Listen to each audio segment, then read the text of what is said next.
The Billboard charts have been a measurement in the music industry across many different genres for decades. But just because a song reaches number one on one of those charts does not make it good. In fact, if a song reaches number one sometimes, it means it was a big mistake for a long time. So, let's take a look at the top 10 worst number one rock songs. Since the 1980s, rock songs have been ranked by various categories including sales and airplay, and although radio changed drastically over the decades, what remains the same is that the number one song on the Billboard Mainstream Rock Songs charts has featured the best and worst of rock. In other words, the number one rock song on this Billboard chart is the song being played the most across the United States. But for every classic rock band or upcoming new group with a great new song, comes another track that shouldn't have been played once, let alone thousands of times on the air. For this list, the only house rules are that only one song per artist, as many of the bands on this list are multiple repeaters of hitting number one success. Besides that, there is more than enough to look back on and see the bad mistakes radio DJs and music fans made to say what could be considered number one of anything. I'm sure you know how top 10s work, so for number 10, let's look at a song from a band who is talented and has reached number one many times, but this time should not have been one of them. Number 10. I don't hate 3 Days Grace, although I do feel that their better days are behind them after Adam Gontier left in 2013, but for every good song the band has had that really stands out, they have had one that really becomes grating and boring after just a listen or two. The song Just Like You is one of those 3 Days Grace songs that just does not put the band in a good light, let alone serves as an example of a song that should be number one. But amidst all the good music out there at the time, this track reached number one on August 21st, 2004. At just over 3 minutes, this song is a great example of repetition. The same repeated riffs and drum beat with lyrics that are more often than not set on a loop. It's a very generic rebellion song, but in a lighter, youthful angst format. Where Rage Against the Machine stood up to the man, 3 Days Grace stood up to a mom who asked her teenager to spend more time studying and less time playing Grand Theft Auto.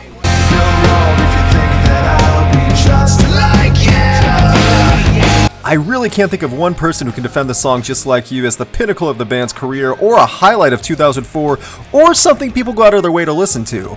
But when it comes to charting on this list, 3 Days Grace pretty much is guaranteed to hit number one any way they can. 3 Days Grace has had 12 number one rock songs. 12! That's the second most of all time, falling only to Van Halen. On top of that, 3 Days Grace also holds the record for most cumulative weeks of number one songs at 76. This song is lousy. It really kind of shines a bad light on the rock scene when we support uncreative music from a band, especially if it's this repetitive and doesn't try to vary it in any way. But, on the bright side, at least it's not cheesy and embarrassing and played for over a decade. Number 9. Like a rock.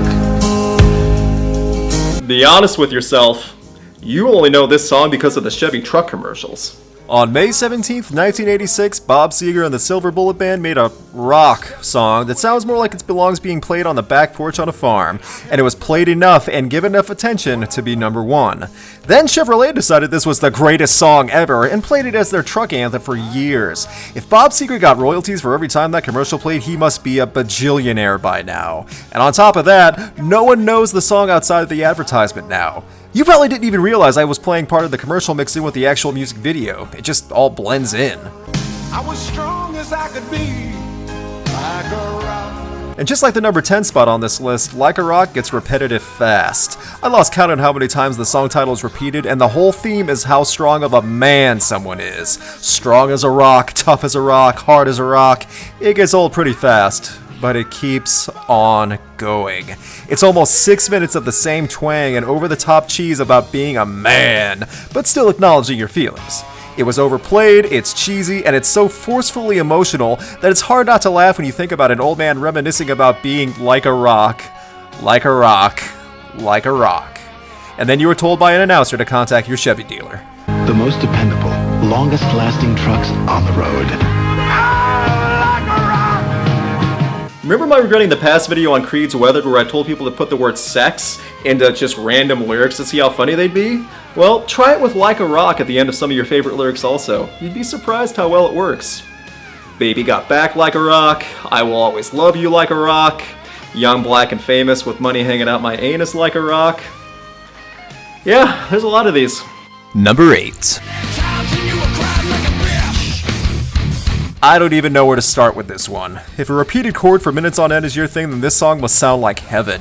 It's literally the same riff over and over again.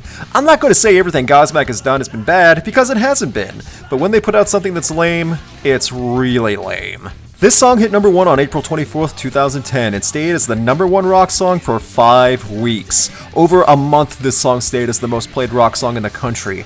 Godsmack's publicists at the time must have been giving crazy amounts of bribes to local DJs to get this song on the air that much. It also helped that the title had profanity in it to make it tough for the teenagers that think this somehow was rebellious and angry. For a band that actually does have talent, they sure don't like to show it that much, and this song really proves it. This is what a 13-year-old writes about the mean girl who makes fun of him on the school bus. I don't care that it was a big song for UFC, this song is the same repeated D chord over and over again, with Sully Erna singing the most generic "come at me bro" lyrics spread across almost 4 minutes. Third grade bullies say stuff like that. That's the level of writing we're at with this number 1 song. What made it more unbearable, though, was that the song was number 1 for over a month. That is ridiculous. For over a month, people were playing this track like it was the best fight song of all time. Nothing gets UFC fighters more amped up than the same repeated riff for minutes on end. Wow, it doesn't really take much to send MMA fighters off the deep end. Number 7. We built this city on rock and roll. Has anyone ever intentionally listened to this song? I get the 80s were a wild coke-filled time and any idea seemed good, but who the heck thought this sounded like something people would enjoy? On October 12th, 1985, radio DJs around the United States all decided, hey, why not? And played this song thinking it'd be funny to drive people insane who were stuck in traffic. There really isn't much to say that hasn't already been said about the overly cheesy 80s synth that oozes out of this song. Everything about We Built This City feels like a bunch of dads trying to be cool at an Elks Lodge talent show. I know they're playing instruments, but with all the effects, they might as well be playing on random household objects to get the same amount of noise. Lyrically, it's a mess, and it's hard not to bust out laughing while listening when you realize this song was the number 1 rock song at one point. We built this city on rock and roll. I repeat my question. Has anyone ever intentionally listened to this song? Even hipsters wouldn't ironically like this track. That's how lame it is. I truly don't understand how people can defend We Built This City. It's not good, even in a so bad it's good way.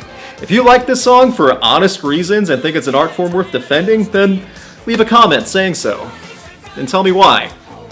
Really, I want to know why so many people back in the 80s thought it was a good idea to jump aboard that hot starship action. Number 6.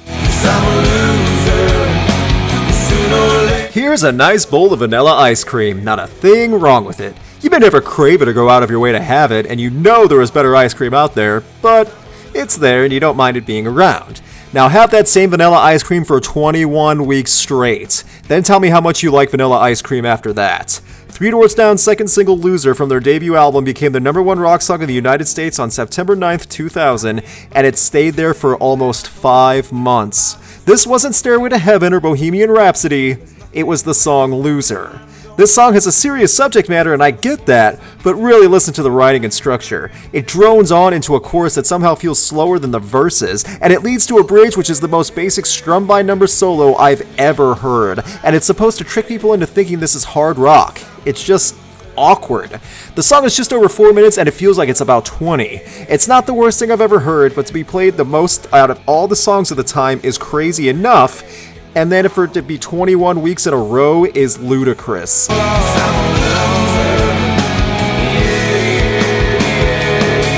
Fun fact, Three Doors Down actually had a new album come out this year and are currently touring the United States. Bet you didn't know that. Yeah, you're not missing anything from the new album or the tour. Number 5. Well, I can't stand to be with myself. You know what I think of when I think rock? Fake country twang from an emo light band. I'm not going to rip apart Seether because, like Godsmack, they do have talent, but when they put out something that's bad, it's flat out awful. And in 2011, Seether released something truly awful in the sense of a faux country song disguised as hard rock. This song reached number 1 on May 7th, 2011 and stayed there for 10 weeks, and was named the number 1 mainstream rock song of the year. If this were a parody of a country song, then maybe I could understand, but it's not. It's verses with the same repeated bass thumps and cymbal hits that lead to a chorus that exists only to make make sure the song qualifies as rock. Vocalist Sean Morgan sounds like he's just reading lines in a studio for the most of the track, and a 10-second guitar solo is wasted on a song that has zero appeal. My ship is sinking, but it's all good and I can't go down. You got Just want to take this time to give a friendly reminder that every song on this list really reached number 1 on the rock charts in the United States. Country song was played constantly and is still played in rotation on most rock stations, but it's an anomaly in the sense that no one wants to hear it. But somehow, for 10 weeks, this track was the number 1 rock song in the nation. This isn't the best Seether had to offer. There were better songs in 2011 that could have been played, but country song plagued rock radio for that year for no other reason than... Actually, I don't know what the reason was. Speaking of songs that were played everywhere that really shouldn't have been, Number 4. Pink, it's my new obsession. before you start writing your hate comments about someone who would dare say something bad about this band, I love Aerosmith.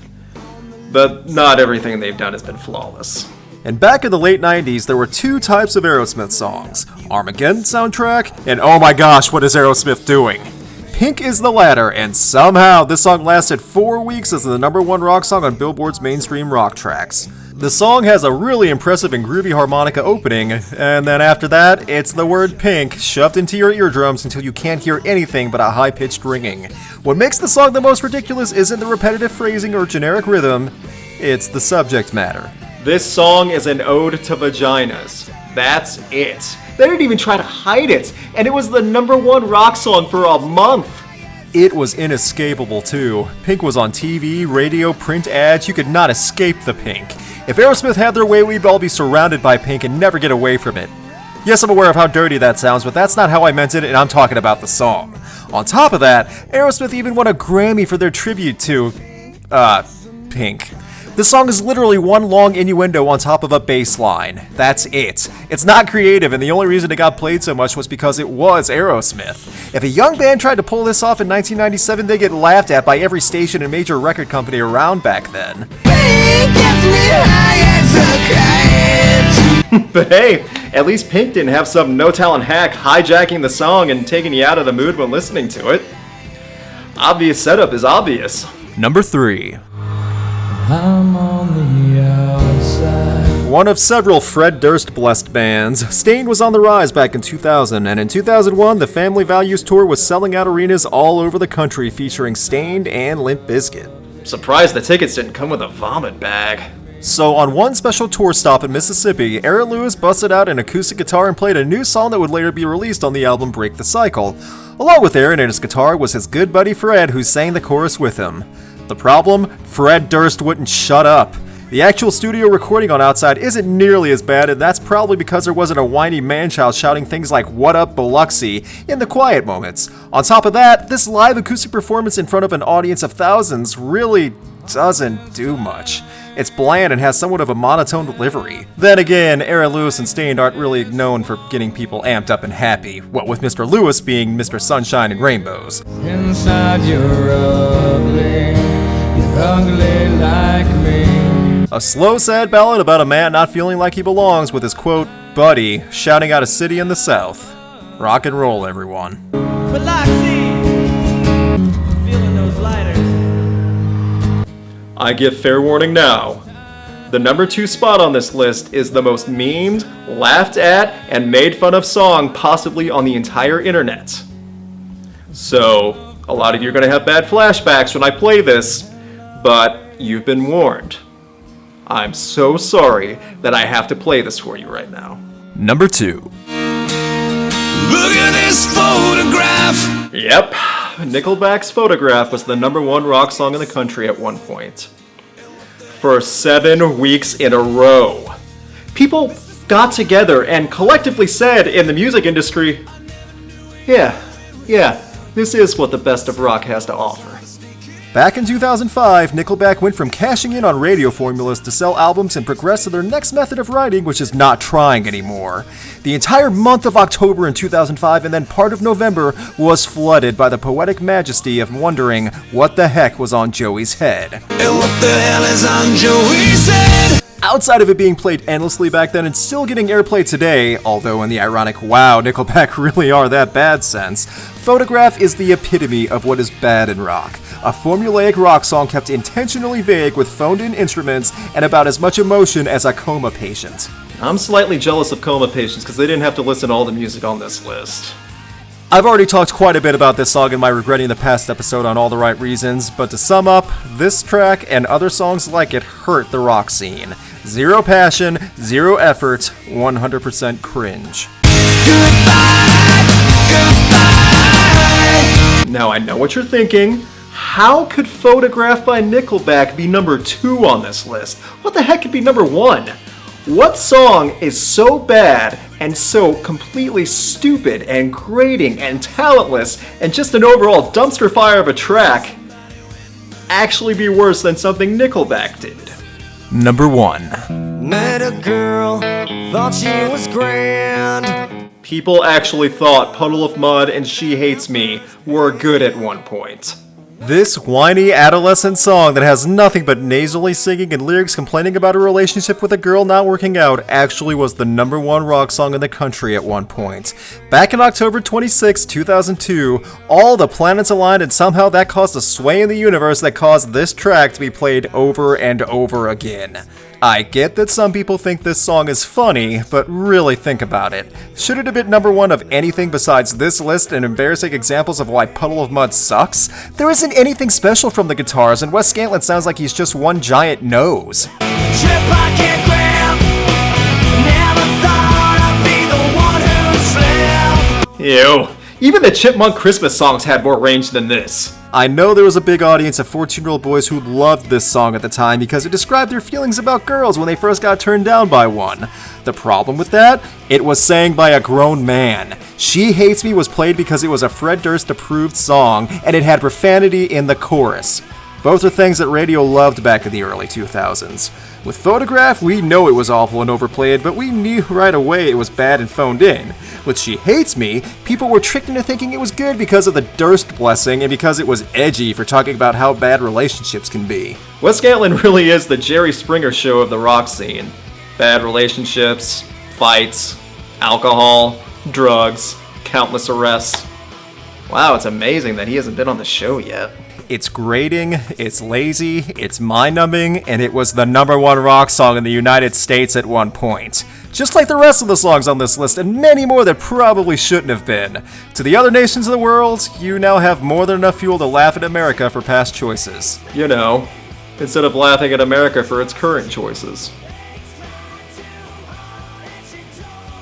Being number 1 should be an accomplishment and well-earned, but in some cases, it's a good way to gauge just how bad things can go where someone is considered the best.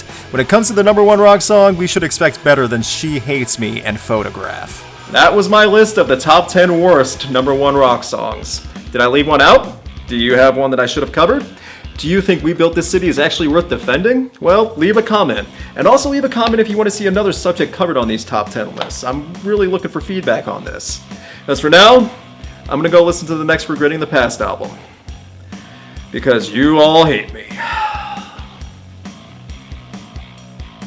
Hey guys, thanks for watching. Please subscribe for album reviews and other upcoming videos. Big thanks to my patrons who have helped me out this past month also. You too can help support Rocked and even get rewards yourself by clicking the YouTube card or link in the description. Huge thanks to Andy Rocketeer for his title card work in this video. You can follow Rocked on Facebook, Twitter, and Instagram, and click here to see my last episode on Buckcherry for Regretting the Past and why drunk moms need to choose better music to listen to.